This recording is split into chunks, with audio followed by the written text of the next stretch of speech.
Forêt que je t'aime, tu m'inspires, je t'admire. Quand je suis en ton cœur, l'inspiration de mon corps sait quel chemin parcourir. Me voilà, me voici, à rêver de la voie lactée, que je regarde sans souci, allongé dans la clairière tant appréciée.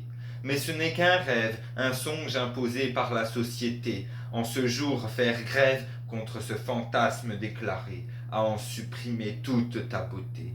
Moi je vis et je ris de joies et de bonheur. Ces deux précédemment cités, je les construis au fil des événements.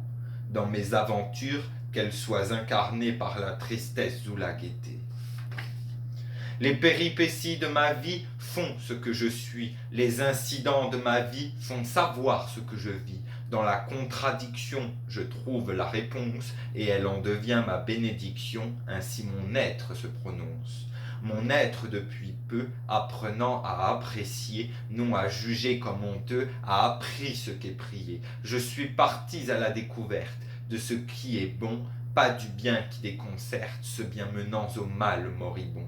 Je parle du bien en toutes choses, le bon malheureux comme le bon bienheureux. Là sont les phénomènes qui jaugent pour les épiphénomènes émotionnels fort chaleureux. Chaque expérience de vie sont bonnes à être vécues sans jugement.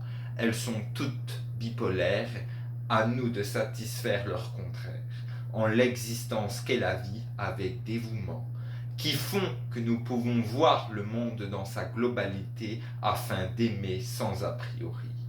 Aimer son prochain malgré le fait qu'il soit dans la rivalité, avancer en acceptant ces tumultueux événements de vie. Les prendre en des leçons, encore et toujours mieux comprendre ce que sont les émotions. Le fameux se sentir vivant afin de l'entendre. Remercier l'occasion d'être en vie afin de traverser ce qui est bon.